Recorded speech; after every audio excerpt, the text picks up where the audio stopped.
Okay, I'm going to show you how to replace your grommet bumper guard kit. The first step is to remove the old grommets, and you can usually do that just by pushing with your thumb, but sometimes you may have to use a little bit extra effort. I always start with the easiest part, this throat piece. Just kind of take that off, doesn't take anything. Those are hardly ever bad. And then start down here. If you have issues getting the grommets out, like me, I'm having a little trouble because they're a little flared. What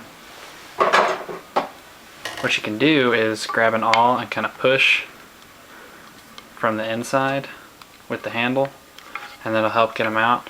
Also, one thing that you can do, and I don't really recommend doing this right away, I only do this as a last ditch effort, but you can stick the awl underneath the grommets and pry it up. Be really careful, it's a real good chance of you chipping the paint, but it will get the job done. But after you get it started, you can take some pliers or a starting clamp and grab onto the end and rip it off. And then after you've got all your grommets out, we'll move on to the next step. Okay, now that you've got all your grommets out, just like this, and the bumper guard's gone, this is a good time to clean the racket. Just give it a nice little wipe down, gets rid of some of the grime that's built up underneath, if that's indeed what happened, because sometimes you do get a little bit of grime underneath. And it's also a good time to add weight if you want to do that. A lot of people, when they want to add weight, they'll replace the grommet strip just to do that. So it's a good time if you've been thinking about it to add weight, because you can do it underneath your grommet strip and hide it and make it look a little nicer. But besides that, it's time to start putting in the grommets. Start with the bottom, just like you do when you're taking them off. It's the easiest. Okay. Now, depending on what kind of racket you have, depends on where you're going to go from there. This particular racket has a lip. If you can kind of see, it's just a little lip at the end on the top part here, and that makes it so that I have to put this shoulder part right here in first before I put in the bumper guard at the top, because the bumper guard will have to go on top of that lip. Okay, now every racket has this shoulder piece where the longer grommets are at one end. You should do the longer grommets first, because they'll be harder to bend around a corner when you're trying to do them the opposite way. So if you do those first, that's your best bet. So I'm going to get those in real quick. Okay. But your first step is to get the grommets into the outer holes. And most of the time, especially down here on this shoulder piece, they'll also go in on this side as well, but not always, and that's when you'll need an awl. Like for instance, this top part went great, this bottom part went great, but this not so much. It's blocked on the inside. So what I'm going to do is take an awl and help it into the hole. And you can do this a couple ways. I like to do it from the inside, but you can do it from the outside as well. In fact, I'm going to have to here. You put the awl on the outside and you kind of wiggle it around, and bam, it sets.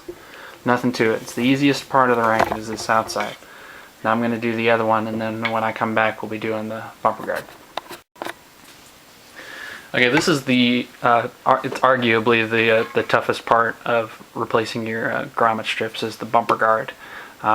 You can start from the center, eye it up. This one has a little dot where the center is, and then if you look on the inside, it's got a dot as well on the frame, so it's easy to match up. And you can do that, but I find it, and a lot of people find it, easier to start on one side. And what you do is you just start putting in grommets. Okay. Now the first couple are going to go in real easy, just because they're lined up straight. But as you go around, these grommets are going to have to turn the corner, and it gets kind of difficult. You may want to apply heat. Just take a heat gun, a hair dryer, anything but an open flame, and just do a moving heat, move it back and forth, heat it up. It'll help it stretch. But basically what you're doing, either way, if you heat it or not, is you're taking turns between fitting grommets on the outside and then seating them on the inside.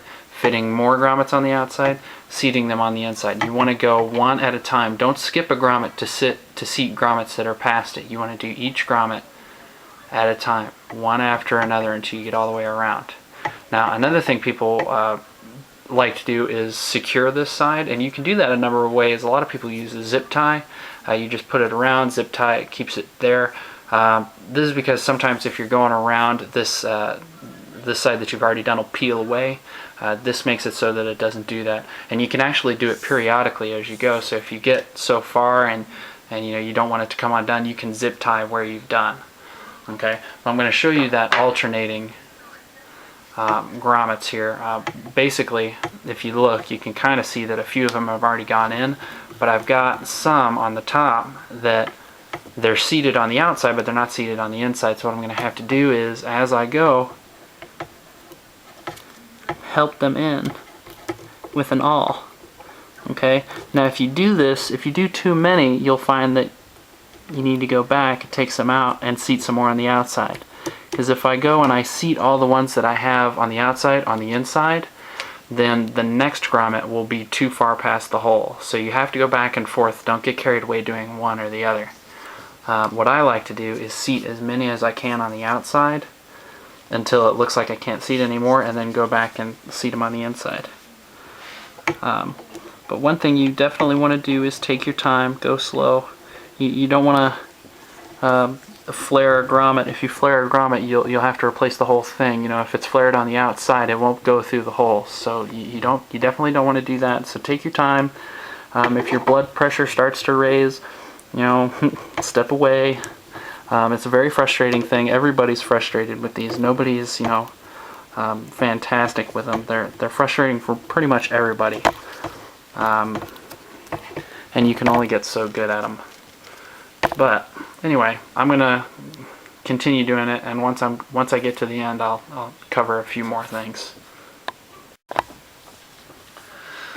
Okay, now that I've got all my grommets seated all the way around, and there's no flares, all the grommets are all the way through. What you might want to do is secure the ends of the bumper guard strip either way, just to keep them from flaring out. Now this one holds on pretty nice. Typically rackets with a tight string pattern are going to hold on real nice, just because there's so many grommets close to each other that they hold on to the racket pretty well. But after your first string job, maybe after your second, you won't have to worry about that anymore, just because the grommets they'll be pretty much hanging on to the racket, because every time they make a tight corner, they lip over the frame and they hang on to it pretty well. One thing that I wanted to show you is that sometimes when people are installing the grommet strip, they'll roll it. They'll start on one side and they'll roll the racket like this, all the while seating grommets on the outside and the inside, but rolling it helps keep it up against the frame instead of flaying away, from the separating. I do the same thing, but I do it in my lap. It's just a little easier for me. You'll find easier ways for yourself the more you do it. It's one of those things that you don't really do it enough to become super proficient at it, most of us. But just, again, the biggest notes are: take your time, don't flare the grommets, step away from it if you're having issues, and come back to it. The last thing you want to do is have a racket with no grommets in it because you messed up the only grommet strip you have, and you have to wait 4 days for Tennis Warehouse to send you a new one, or even worse, hopefully they have them at all. So you definitely want to take your time, go slow. That's the best advice I can give you. But that's it. String it up. Thank you.